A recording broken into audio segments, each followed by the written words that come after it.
anak ng nakakulong na pro-China leader, inihanda daw ng Diyos para maging presidente ng Pilipinas? Uy, hindi po galing sa akin yung anak ng pro-China leader, ha? Yan po ay galing sa The Washington Times. Ang kanilang headline, Sara Duterte, daughter of jailed pro-China leader, announces presidential run in the Philippines. Hindi na siguro maikakaila ng mga DDS na ang mga Duterte ay pro-China.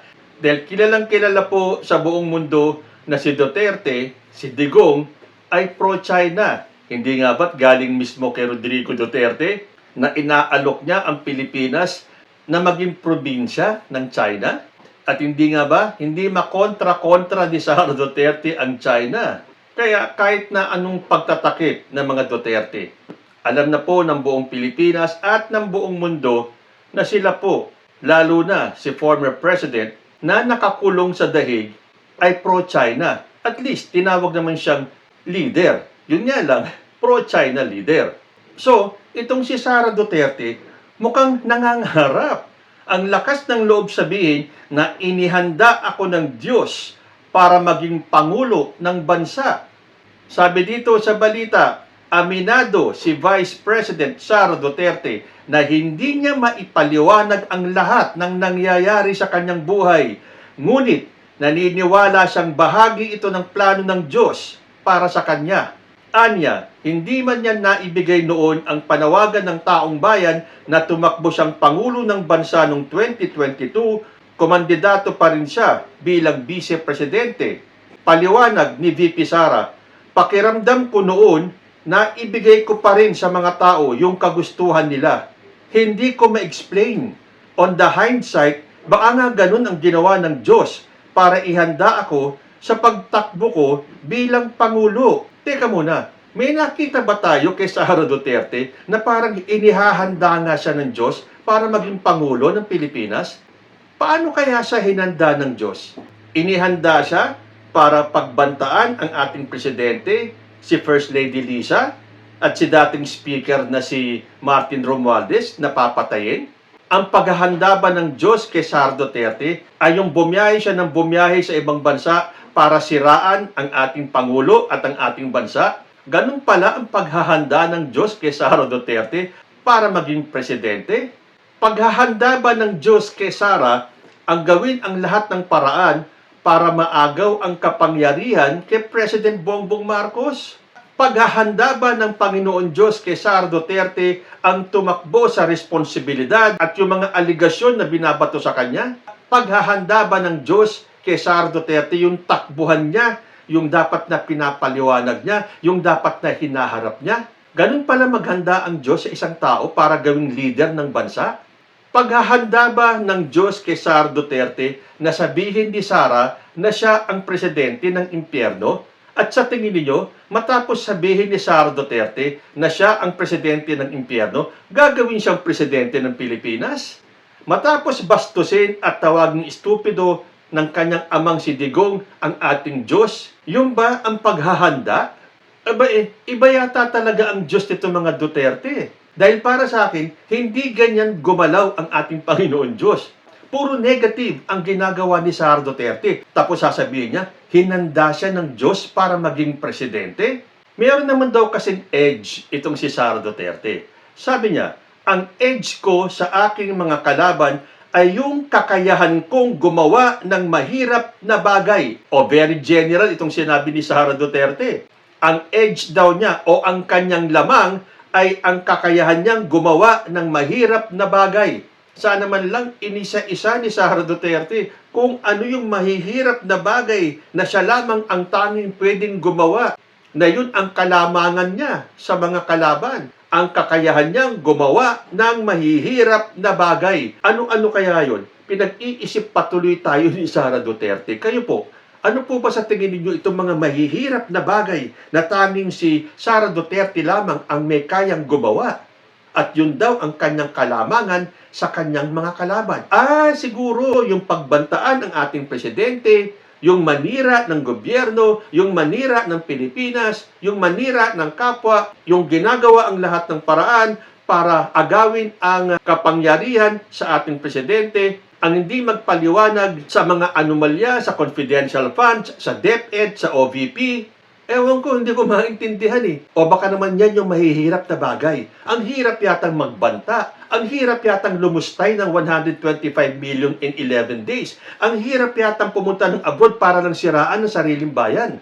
Ang hirap yatang gawin ang lahat ng paraan para agawin ang presidency kay Bongbong Marcos. Yun po para sa akin ang mahihirap na bagay at ang kalamangan ni Sara Duterte sa kanyang mga kalaban dahil siya lang po ang natatanging presidentiable. Dahil I'm sure yung mga lilitaw at magsasabing sila ay tatakbo sa pagkapresidente sa 2028 ay hindi kayang gawin itong mga ginawa na ni Sara Duterte. Yung kalamangan ni Sara Duterte, yung siya lang ang pwedeng gumawa ng mahihirap na bagay ay siguradong hindi magagawa ng mga ibang magiging presidentiable. Pustahan tayo. Tanging si Sara Duterte nga lang talaga ang makakagawa nitong mahihirap na bagay. So ganitong paraan pala siya, hinahandaan ng Diyos para maging presidente. Patawa naman yata itong mga statement ni Sara Duterte. Matapos niyong bastos-bastosin ang ating Diyos, umaasa ka at naniniwalang hinahanda ka ng Diyos para maging presidente ng Pilipinas?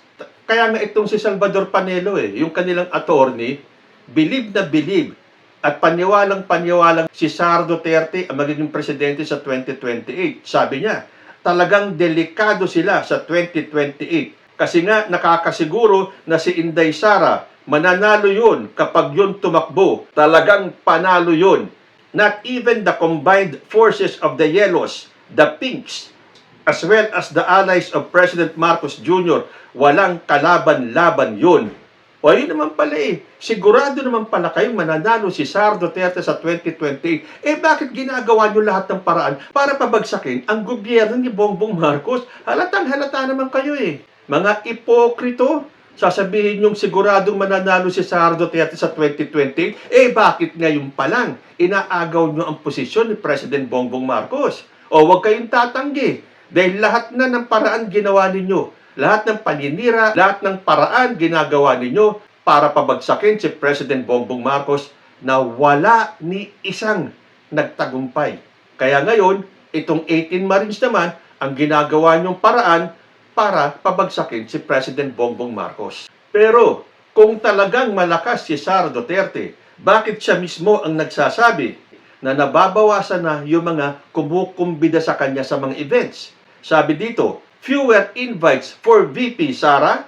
Duterte says event organizers backing out. Vice President Inday Sara Duterte revealed that her schedule has noticeably thinned in recent months, with several invitations to public events reportedly being cancelled. Speaking on Wednesday, the Vice President said some organizers have withdrawn their invites following her falling out with President Ferdinand Marcos Jr. and her announcement of a 2028 presidential bid. Akala ko ba malakas si Sara Duterte? Bakit nabawasan at significantly, noticeably, nabawasan yung mga invites niya? At nangyari daw yan nung siya ay kumawala sa gobyerno ni President Bongbong Marcos.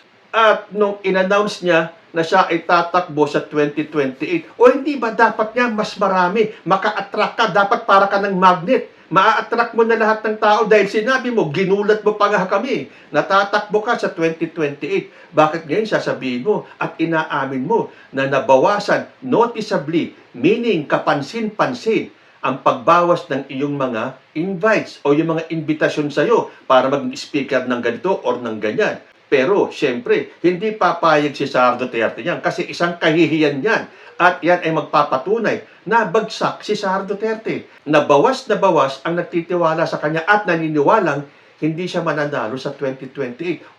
Pero syempre, may pangontra dyan si Sara Duterte. Sabi niya, iniiwasan umano siyang imbitahan ng mga grupo para hindi sila mapag-initan ng administrasyon.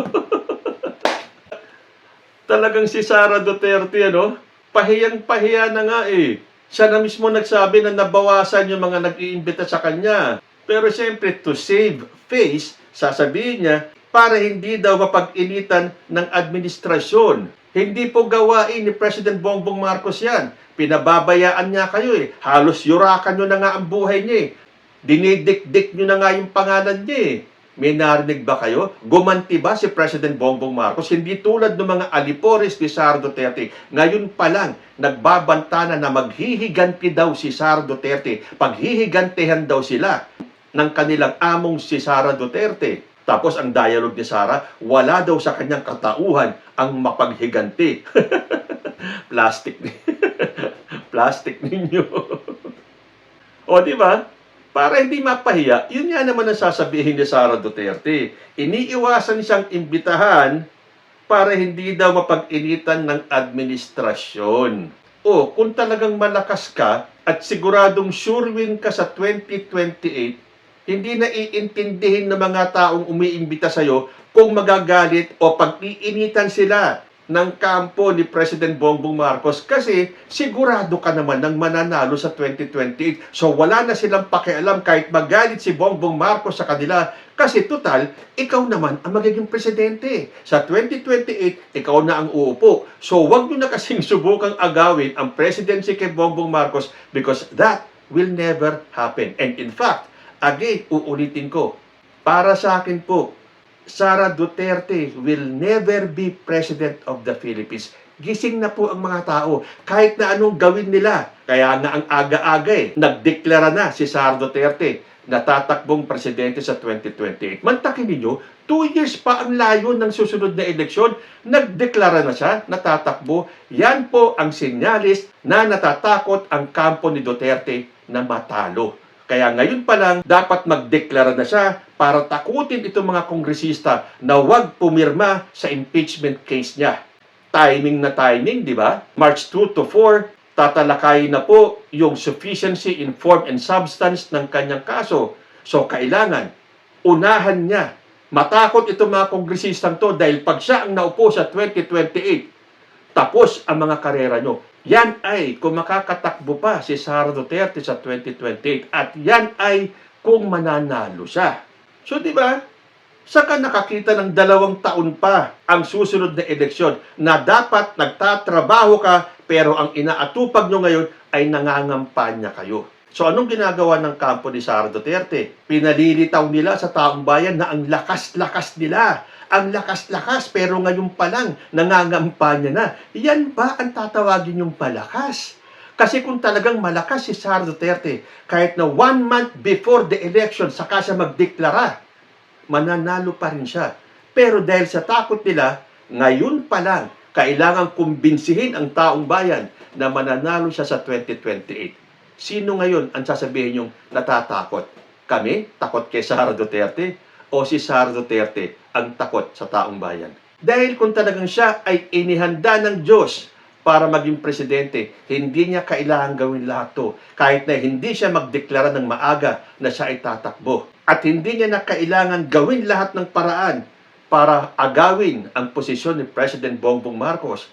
Hindi niya na kailangan manira ng gobyerno, magbanta sa presidente. Dahil kung naniniwala siyang itinadhana siya maging presidente, she doesn't have to lift a finger dahil Diyos ang kikilos para sa kanya. Kayo po, naniniwala ba kayo sa sinabi ni Sara Duterte na inihanda siya ng Diyos para maging presidente ng Pilipinas? Comment lang po down below and I will see you in my next video. Diyos ti Admina.